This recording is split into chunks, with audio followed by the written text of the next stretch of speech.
Please ask a question and don't issue a start a debate amongst yourself, if you would, please.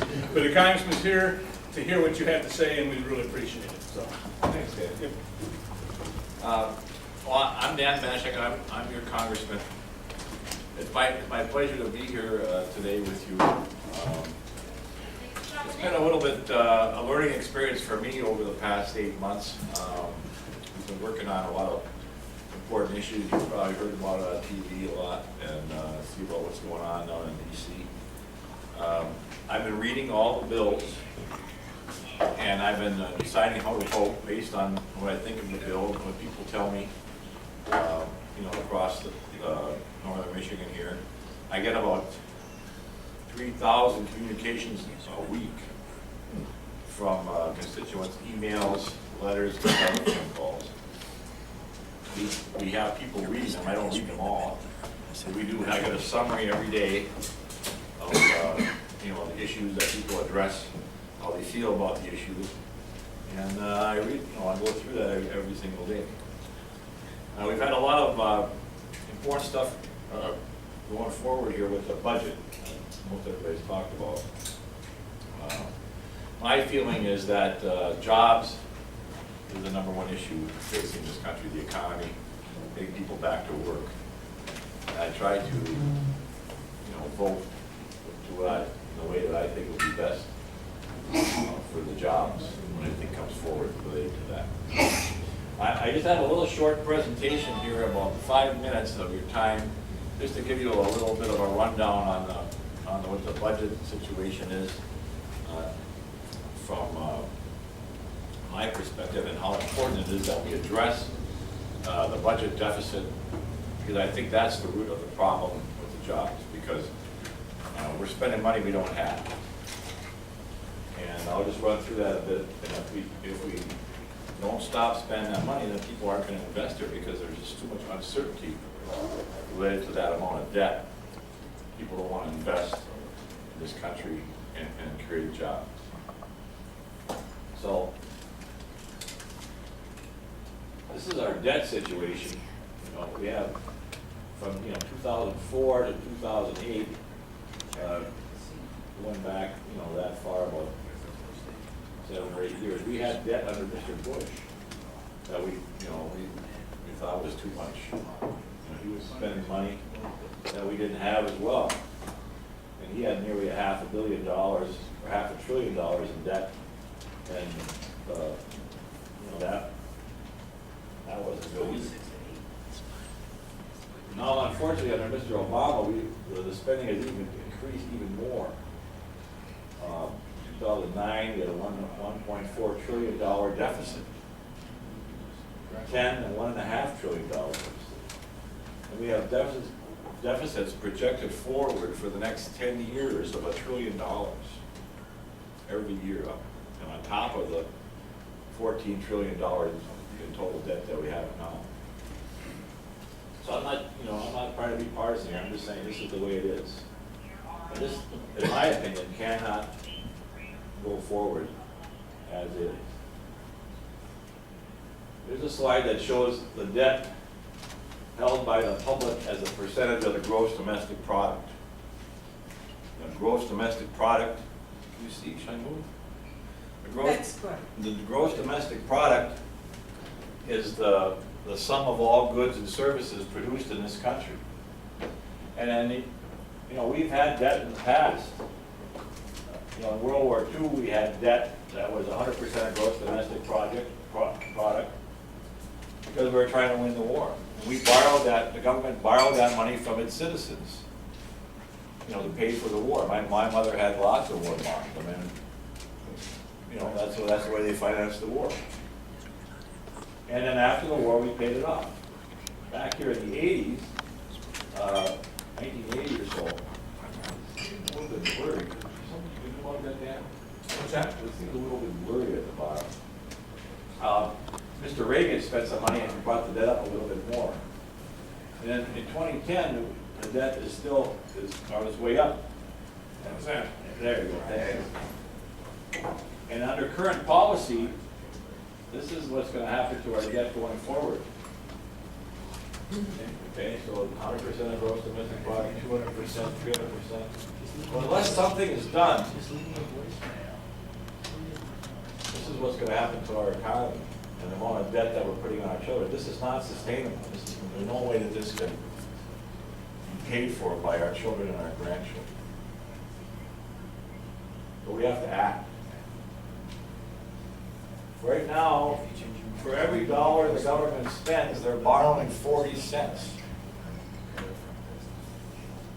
Okay, so you and I know that you just can't keep doing that here. I mean, I can't do that, you can't do that, the government shouldn't be able to do that.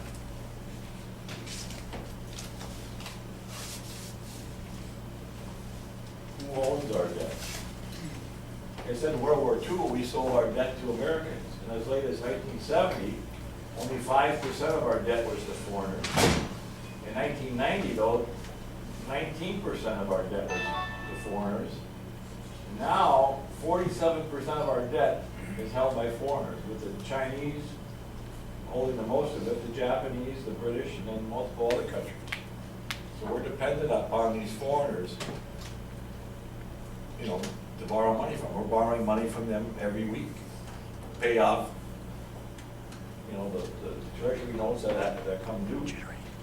And for ongoing business. This makes it difficult to negotiate with people like the Chinese because, of course, the Chinese are not acting in our interest, they're acting in their own interests.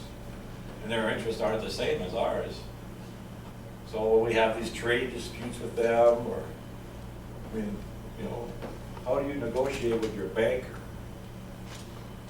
If your banker, you owe your banker lots of money and you want to get tough with them, not that easy to get tough with the banker that you owe a lot of money.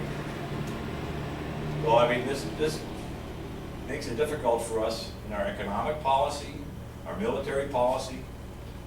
You know, basically, how can you be strong when you owe all these people money? And to me, we need to get out of that situation. How does the government spend your money? All right, well, there's two categories of government spending. There's what they call mandatory spending, which is the majority of the budget, actually. 65% of the budget is mandatory spending. This is spending that's been signed into law in the past, and I don't vote on it. It's already in there. If you get to be 65, you get Social Security. Okay, you get to be 65, you get Medicare. If you're poor and you need medical help, you get Medicaid. Interest, you got to pay the interest. Other mandatory spending, this is like veteran benefits and Medicaid, is all automatic. And this stuff's got built-in raises in it and stuff too. Very difficult to change. There's other parts that they call the discretionary spending. This is the spending that Congress votes on every year, you know, the budget. You appropriate money for this, okay? About half of it is the defense budget. Okay, that's, you know, everything for defense, the salaries, the ships, the airplanes, the rent, all that stuff. And this part right here is the government that you see that isn't any of this. That's the post office, building roads, you know, anybody that works for the government that's not in these departments. That's all that money there. And this is the part that in Congress, you know, we're trying to cut. Amazing, but these things are much more difficult to cut because they're already signed into law, and we can't really initiate get anything passed unless we have the House, the Senate, and the White House pass them. Here in the House, we can kind of decide how much we're going to appropriate, and then take it through that path as well. But it's not that easy. This is a closer look at some of the spending. Medicare is divided up between inpatient medical care, outpatient care, Medicare Advantage, physician payments. The funny thing, I'm a physician, so I took care of patients that were on Medicare, and the funny thing about it is that the budget for physicians is only like 10 to 12% of the total Medicare budget. I think it might be more than that, but it's just not. And then Social Security is divided up between retired workers, disabled workers, widows and orphans, spouses and children. This is just another breakup of the other mandatory spending, the defense, and it shows you that welfare and food stamps, civilian and medical civilian and military retirement, veterans, and other stuff like housing, agriculture, and social service. So the other, the one item that everybody always brings up to me is foreign aid spending. You know what I mean? Foreign aid spending is about 1% of the budget. Medicare spending is about 13% of the budget.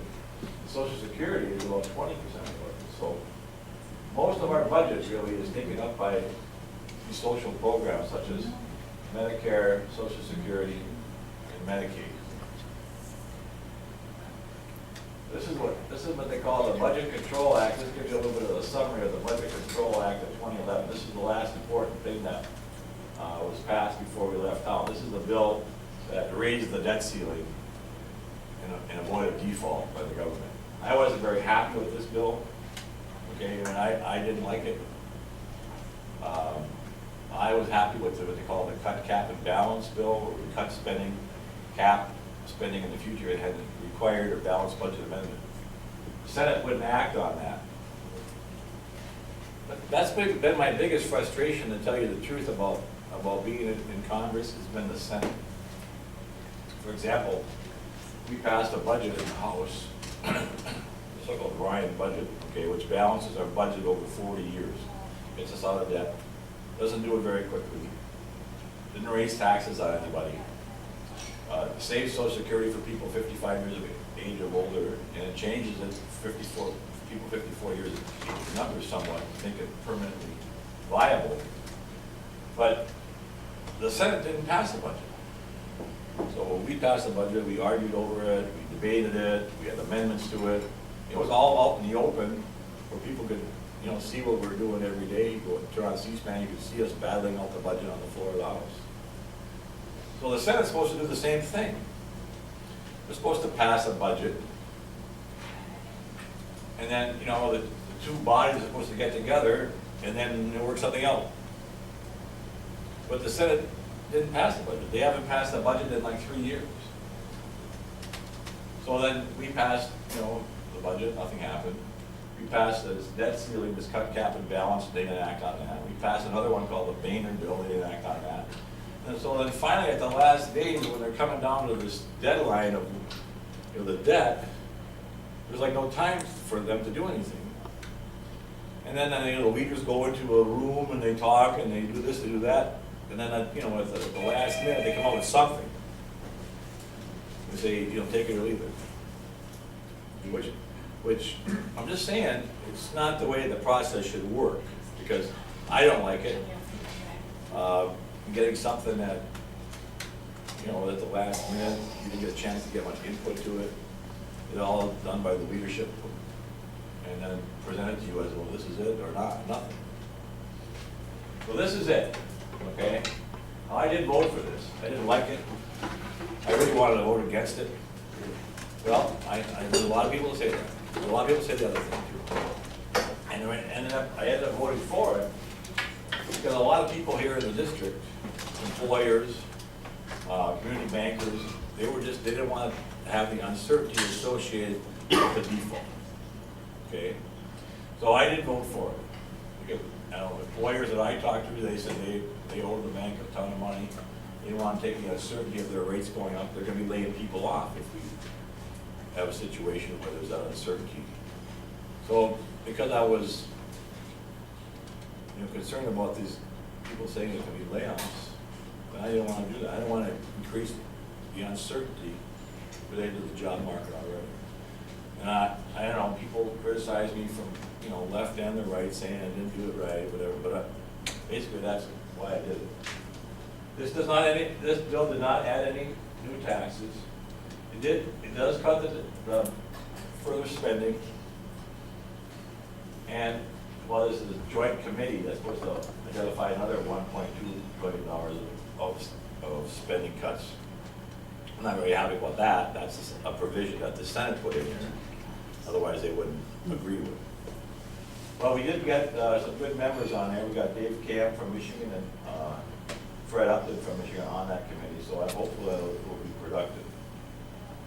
This bill also requires a vote on a balanced budget amendment before the end of the year from the Senate. We passed a balanced budget amendment in the House, but it didn't go anywhere in the Senate. This bill does require the Senate to vote on a balanced budget before the end of the year. So, because, no matter what we do in Congress today, the next Congress or the Congress after that can change it. So if you could get something cut now, that's real. But, promising to cut something in 5 years is something different. You understand what I'm saying? Because you never know what's going to happen between now and then.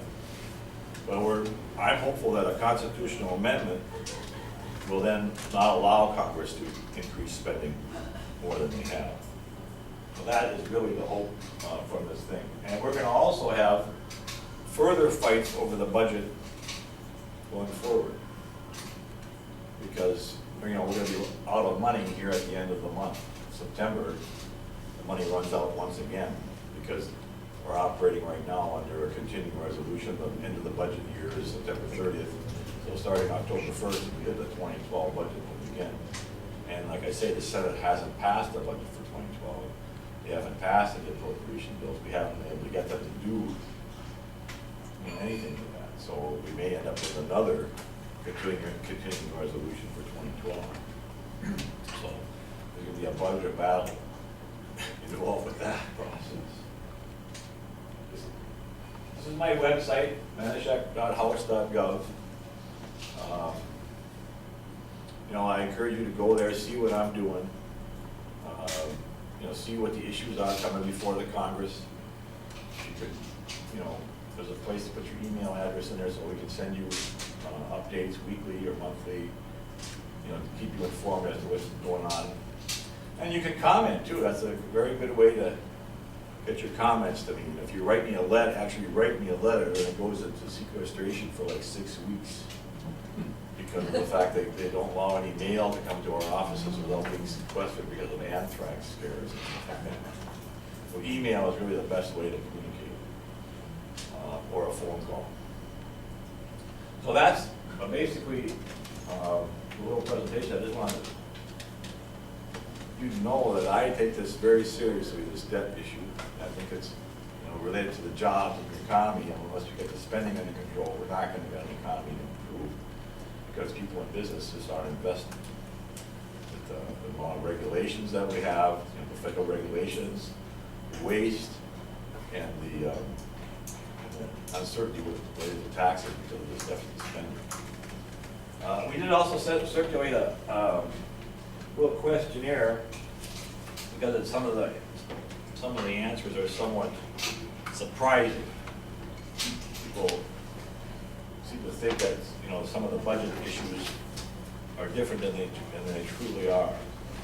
And we've talked about most of these issues already, like how much does the government spend for every dollar, and it's 40 cents they borrow. And then some of the questions in the back actually took me by surprise. That the number one issue, question number 4, the number one budget item that's the most expensive is actually health care. That's where the government spends most of its money is on health care. And the other interesting part is what percentage of Americans currently pay no personal income tax. And that's 47% of Americans currently pay no federal income tax. The question that's important for the Social Security and Medicare is number 8. Back in the 1930s, when they instituted Social Security, there was like 159 people paying in for every person that was collected. And the retirement age at which you started collecting your benefit was 65. Well, back then, the average life expectancy was 62. So really, it was an insurance policy. If you lived longer than usual, then they paid you something. It was not expected that everybody would be collecting. So now there's only 3 people contributing for every person receiving a check. And it's not as if they took that money that all these people put in there over the years and saved it. They spent all that money. So they have to come up with more money to get that. In 10 years, it's projected that for every person collecting Social Security, there will only be 2 people. So there's a demographic problem. The problem with people collecting, more people collecting than there are people giving. But anyway, those are just some, unusual things of the budget, which people sometimes misunderstanding of. So with that, I want to get you guys' opinions and questions you may have. So with that, if you have any questions, please. That's it. That joint budget committee, what would you like to see come out of that? And what I'm thinking specifically, where do you stand on, using taxes to raise revenue and spending?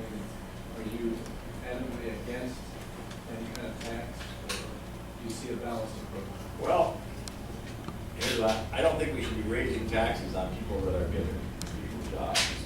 Okay, I mean, a lot of these corporations, a lot of this income that you say the higher income ones, those are corporations, or S corporations that people write on their taxes, and the tax increases that they're talking about are going to affect small business. I certainly believe that our tax code is very complicated, and there are loopholes that people slip into here and there that are unfair. The fact that everybody complains about this general election not having paid any income tax. And I agree that there should not be unfair loophole that people can jump into and people lobby for a certain loophole, and then they get a big break, and then it benefits just one company in the whole country. General Electric is a company like that. They got a loophole passed specifically for them that really benefited. They saved $1 billion in taxes over the last 3 years because of the way they set up their business. So I don't believe it. I think that if we increase the economy, then the tax revenues are going to increase without increasing individual wages. I think the primary problem really is like these regulations that the government has and tax. Really our corporations are taxed at one of the highest rates in the world. And we're one of the only countries that double tax foreign profit. For example, a company like General Electric, if they make $1 billion in England, they get the British tax on that $1 billion, and you got 600 million left. They don't bring the money home because they get taxed again. So they leave the money over there. And that's bad for business here. So, I mean, it's a complicated issue, we have revenues and taxes. I mean, I don't believe that, the small businessmen should be punished for doing well. But, right, one of the questions there was, people with the highest income, they pay more taxes than anybody. So I don't know exactly how to answer your question other than to say that I don't believe in increasing rates. There's got to be a way to make the tax burden more broadly based, unless the rate to improve the business climate here in this country, where people are willing to invest. Because we're not going to get any increase in taxes and in receipts until we get our economy. Let's face it, at 9% unemployment nationwide. Here in northern Michigan, it's like 15%, if not worse. And we need to get our economy moving and really increase the rates on these people. I don't think we're going to do it. It seems to me that they're going to have to compromise in that committee in order to make a decision. They have to make a decision by, I guess, November. Right. Otherwise, then goes and they start cutting defense spending and all that. Okay. Well, I'm hoping that they're going to be able to work out a plan on the revenues that, like I say, cuts out a lot of the loopholes, it makes the rates more fair for everybody, and then lowers rates, and then at the same time will increase revenue because it's going to be a job stimulator. So, to sum up, you don't think that taxes should be I think the whole system needs to be looked at and just the examined. loopholes, but not raising the taxes? I don't want to really raise the rates. But I think there's a lot of stuff that you can complain about, and I can complain about, the individual breaks that these certain companies get because they talk to the right people and they got something in there that only benefits them. I think there's a lot of that. And I think that Dave Camp, who is the chairman of the Ways and Means Committee, who's here in Michigan, he's really up on all that stuff. And I think he's going to hopefully come forward with something that will, I think he signed the Governor Norquist pledge not to raise taxes. do that. I did, and I think You did or you didn't? Yeah, I did. Okay. I mean, every Republican on that committee signed that pledge. But I don't know. Anyone else? Yes, sir. I had mentioned your staff when I came in. I was curious about the transportation bill, and if there's anything moving forward on that, on the highway, federal highway bill, and appropriations there. Well, I'm not sure what's gonna happen there, you know, I mean, that's an important issue here, because of the fact that, there's not enough revenue coming into that thing to keep our roads the way they are, and that's an important issue here, you know, not only here in Michigan, but around the country, as to what's gonna happen because of the fuel tax. You know, people driving more efficient cars, smaller cars, they're driving less, but still our roads need to be maintained. So that, to me, is gonna end up being something to either make sure that that money stays in that fund for roads, not being diverted to high-speed rail. And then we need to have, you know, increase in those fees. Well, So I don't know where it's gonna all work out, but, I mean, I agree that that's an important part of our infrastructure. We didn't, to me, we didn't spend enough of that in the stimulus. You know, I mean, they spend the stimulus in areas that didn't really do much, in my opinion, and they could have spent a lot more on stuff like that. So, I'm not sure what's gonna happen. That isn't out yet. right, and I'm the manager of the road commission here in this county. It's been a real problem with the continuing resolutions as things go on. As part of safety limit, which was the previous bill, we maintain a 5-year plan on projects, so we can have Yeah. an idea where we're going. Yeah, I understand. And as it stands right now, our 5-year plan is essentially A 3-month. a 3-month plan. Yeah. Well, no, it's very hard, and you're not the only person to talk about this because of the fact that, but that's that frustration I'm telling you about, you know, with the process. Mhm. You know, like we didn't have, the transportation bill hasn't come up yet, but I don't know what's gonna happen there. I'm not on that committee, and we're gonna see what happens when it comes out of committee. But these are issues that every municipality in the country is dealing with. And it's very hard to plan, to hire people. That's a part of the uncertainty I'm talking about associated with the government. Because, you know, I'm happy to vote for something in the House, have the Senate vote for something, have them be accountable, rather than having to do this last-minute deal behind closed doors where nobody's standing up there voting or amending the process, so they have to make a vote and stand for something. You know, and I voted and I stood for something, okay, and I'm not happy about every single vote that I, you know what I mean? I'm trying to vote in the best way I think is right, but I think the Senate should be accountable for not doing something as well. Because nobody's happy when we get down to this late deadline and then, you know, this situation comes up again and again, and it's gonna come up again and again, I think, with the Senate. So, Would you I'm gonna be in for more frustration going forward.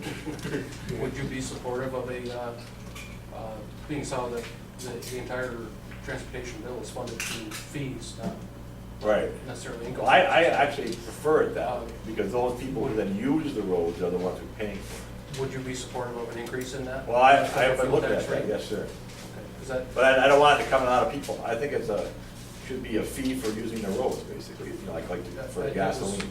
it was I think that's the encouraging fairest to way say to do that, it, I don't know. because that is a situation we face, is there's more efficient vehicles on the road, and we are generating less revenue. Well, there's been lots of different plans to try to figure that out somehow, you know, in other words, like for electric cars. Right. What are you gonna do about the electric cars? You know what I mean, so there has to be either something for every mile you drive on the roads, or, you know, I'm not sure of what's gonna come out of all this, because we don't know where the technology's going. You know what I mean? So I don't know exactly the way that they're thinking about it, but I mean, it's one of the issues you have to, some people have said maybe there should be some kind of a user fee for the roads, based on how many miles you drive on the public roads. So, but it should, to me, it should be, you know, based on what you use, how much you use it. And then it's got to maintain what we have our right priorities. I mean, it's not right that our infrastructure is crumbling around us. I mean, if you go overseas, we don't have the best roads in the world. Other countries have better roads than we do. And it is, from my aspect, as a manager, it's frustrating, the fact that we're hemmed in by the revenue that our fuel tax generates. And and essentially forced to sit and watch it happen. We know Yeah, it's I don't know what's occurring. gonna happen. I mean, you're not the first person to bring this up to me. There's a lot of people in the construction business and the road business and the other municipalities, people in the state government, they're all talking about this issue, and I frankly don't have a magic way of fixing it, but I'm certainly open to hearing different ways of doing it. Man? Well, I got a question. You had mentioned that the Senate obviously has not voted for a budget in 3 years, and we know that the federal government is not enforcing immigration laws that are on the books. So are the voters the only mechanism to hold accountable the federal government? Or how, when you have an arm of government like the Senate that's not doing their job, is it strictly the voters that have the Well, you have to ability? vote for somebody, But there's no other mechanism, no enforcement. well, they have their own rules in the Senate. I'm not all that familiar how they do it, but they were able to avoid a lot of these votes. They're able to not, do a budget in 3 years somehow within their rules. It's very frustrating, but that's what they've done. Who makes the rules? Well, the Senate themselves make the rules. And what about immigration, the same thing? Well, yeah, nothing is gonna change. The administration is the person or the people that enforce the laws as they sit. We have a lot of laws that are on the books that aren't being enforced as they could be. But I can't do anything about it in Congress because the administration does it. I mean, it's very frustrating as a congressman to see something in the department. You can't fire anybody. I can't fire anybody, like, for example, I'm on the VA committee, and I oversee the Veterans Affairs Department, and we have people in hearings, and you see what they're doing, and you see, like, some doctor that did something wrong in some hospital, and, some people suffer from it, and I said, well, is that guy still working there? Yeah, right, because, well, I can't fire him, I can't fire him, but you can point out that he's still working there, and his boss is still working there, and you can't really do anything about it other than point it out, and hope that the guy in charge then decides to do something about it. It's really kind of a frustrating thing, and somebody can be prosecuted, but then you have to depend on the Justice Department or the administration to prosecute them. See what I'm saying? Well, and that's probably a lot of the frustration out here in the community. Yeah. Is that we look, and you look at Washington, an aggregate, the administration, the Congress, the Senate, you look at it as an aggregate and say, what the hell's the matter with this? Yeah, I know, it's very frustrating to me being there, trust me. Yes, sir. I was quite disappointed with the continuing budget resolution. I was disappointed with the raising of the debt cap as well. We really didn't get anything out of that. Like you say, the Senate hasn't passed a budget in 3 years.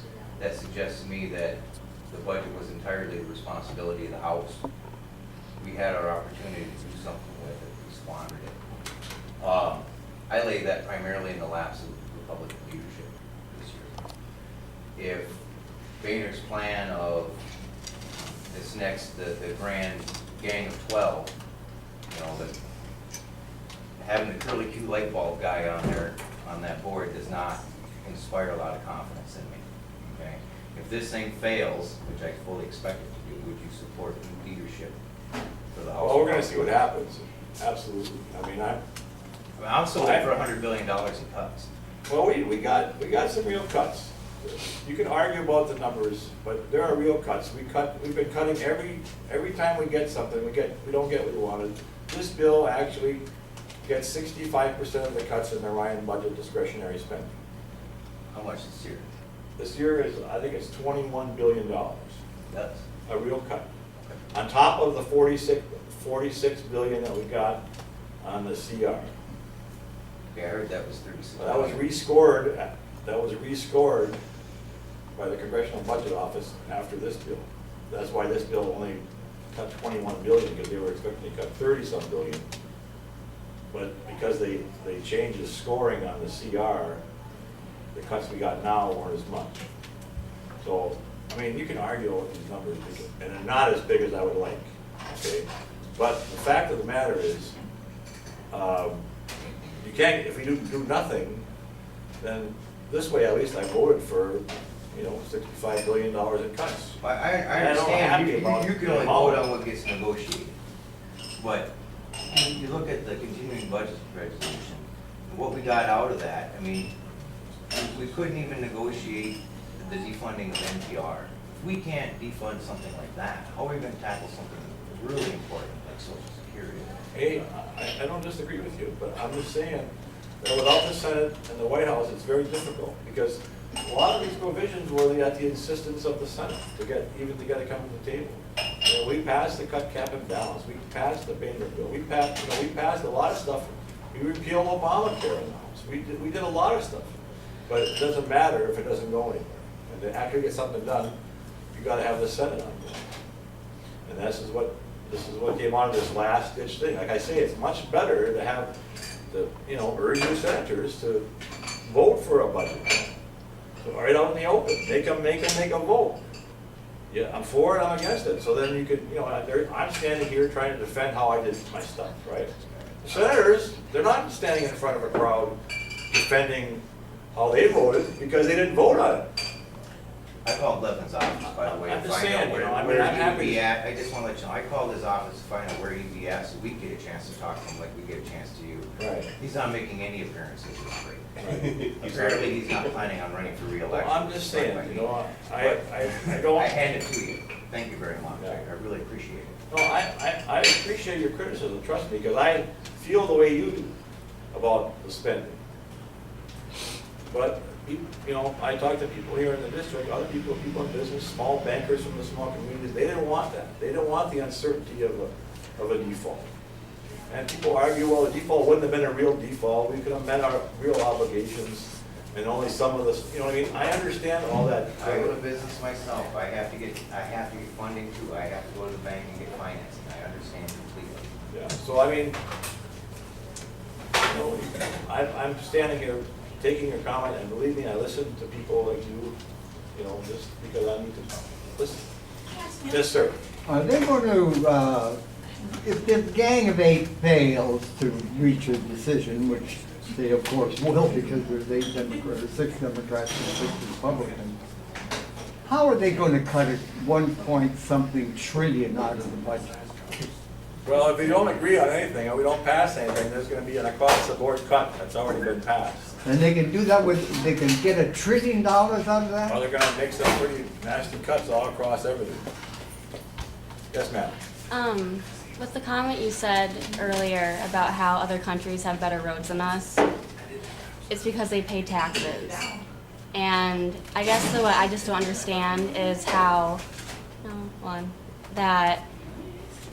we say, or like everyone's saying, just like cut the spending everywhere. It's like, okay, well, we cut early child education to where now it costs so many mothers and families to pay for their little kids to go to preschool, which is ridiculous. I'm trying to go to college, and it's nearly impossible for me to go to college. And yet, you do not want to raise any taxes on oil companies or people who make a lot of money, and then expect everyone wants all these things, but yet they don't want to pay for it. But they'd rather cut all these programs, and then all of a sudden I just don't get it, and I don't understand where. Let me put it this way. There's really a spending problem, okay? You could tax people who make more than $250,000 100% of their income. You could take all their money, okay, and it wouldn't begin to touch the amount of spending it is. You understand what I'm saying? Mm-hmm. And I agree with you that like I said before, this other gentleman, that some of the tax rules are weird. And there's a lot of specialty businesses that get certain cuts. I think they should be uniform. But I think they should be at a rate that encourages people to do business here. We have people that are, like for example, this Lafarge Cement. I don't know if you're familiar with Lafarge Cement, but they have a big cement factory down in Alpena. All right, and they employ, 300 people there. It's $1 billion factory, okay. Well, they're thinking about building one in Washington State. Okay, but because of the taxes, because of the uncertainty with the environmental regulations, they spent that $1 billion in Indonesia. So there's $1 billion worth of construction jobs that Washington State didn't get. And then now they're just going to ship the cement over. It was cheaper for them to do it that way. We need to create conditions here that allow our economy to increase. There certainly has to be some sort of a safety net for, you know, the poor and those who are unable to help themselves. I completely agree with you.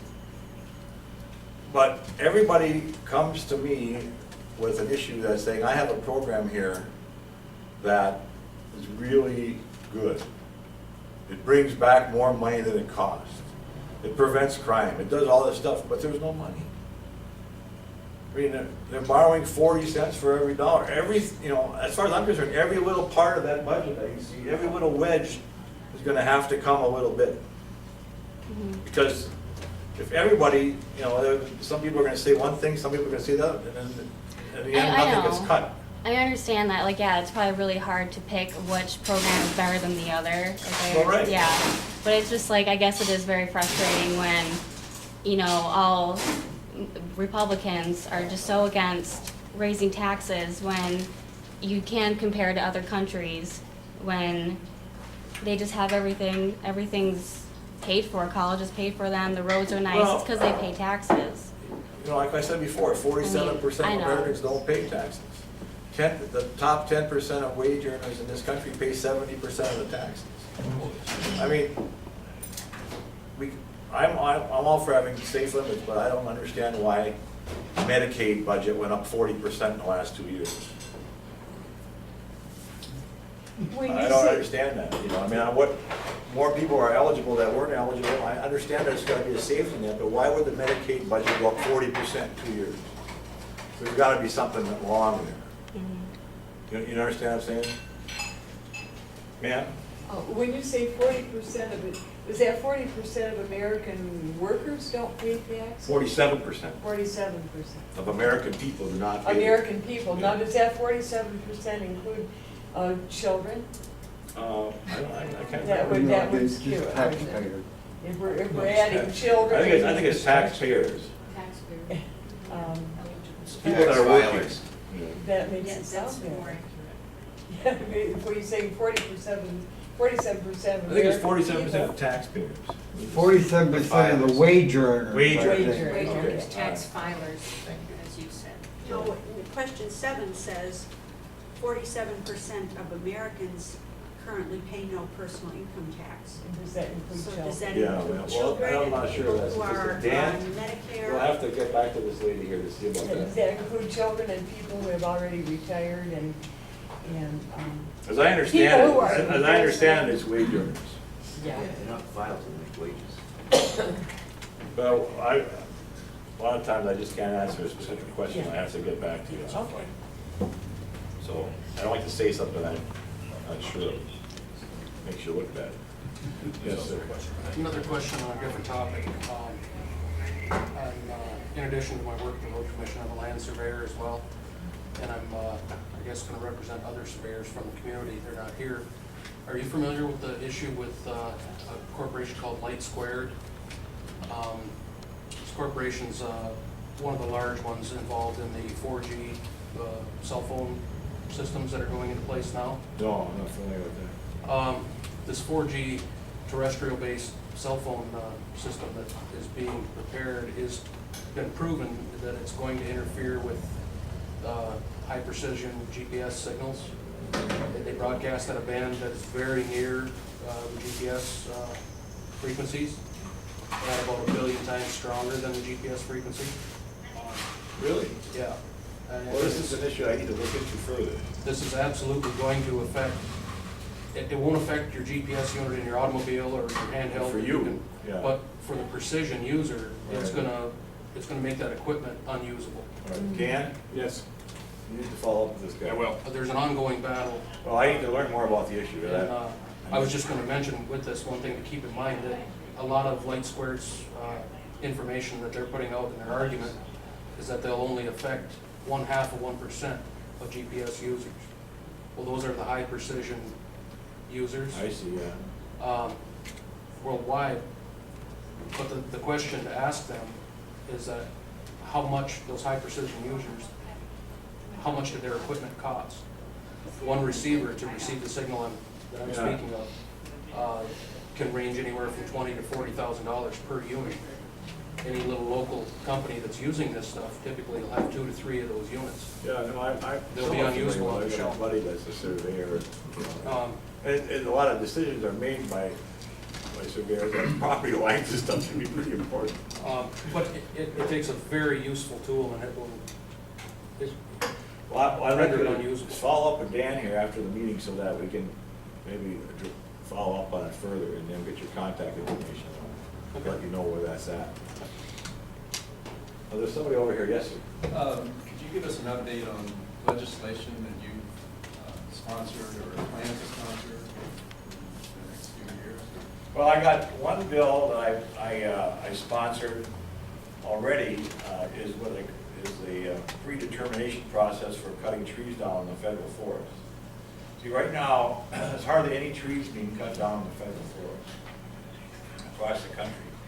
And it takes like 8 years to get any harvesting done in the federal forest. You know, I want a sustainable forest, and I want a healthy forest. Right now, our forests, for example, here at the UP are overaged. There's over-mature trees that are at risk for disease and fire. And in order to keep the forest healthy and to maintain production from it, we need to streamline the process of harvesting those trees. And this, my bill does that, okay? It makes it, one of the reasons why it's so slow getting work done is the procedures. They actually lose money for cutting trees down in the federal forest. In other words, you and I own trees. When I cut the trees down, then I make some money.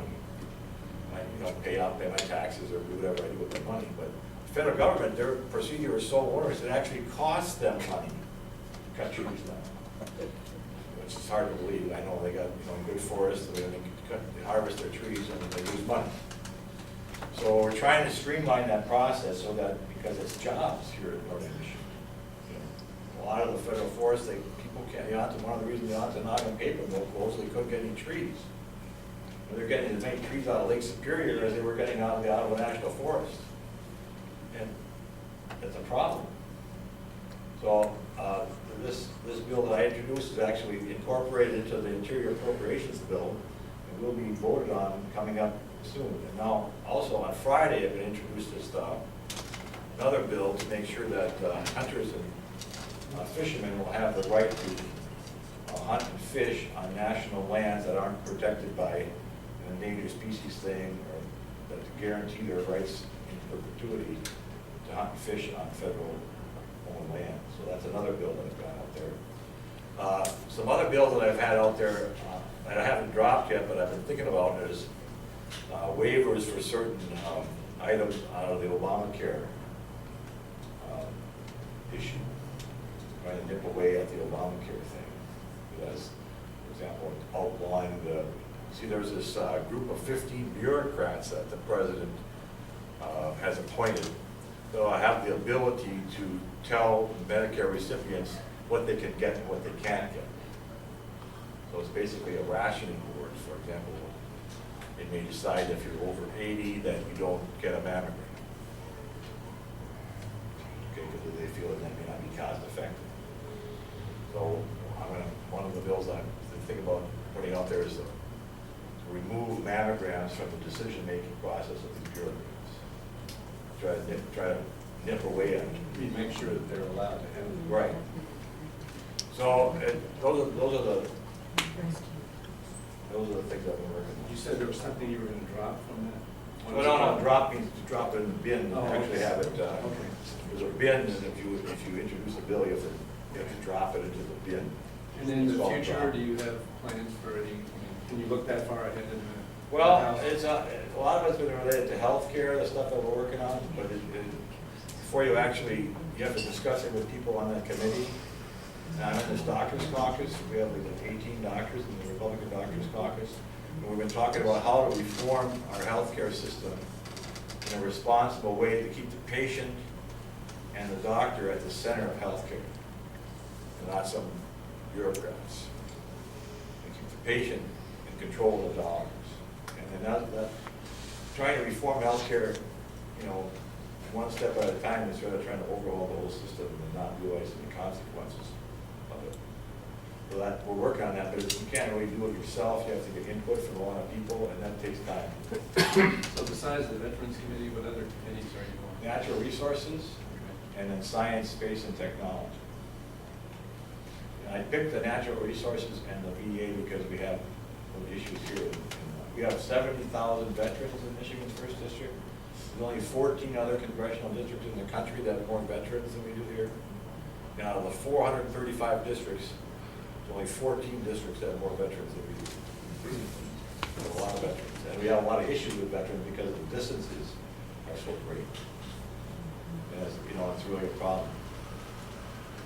Ma'am, you had a question? Well, I don't know if we already discussed this because I came in late, but is there going to be any progress on the new lock we're starting the copper dam on? Yeah, well, that's been an issue.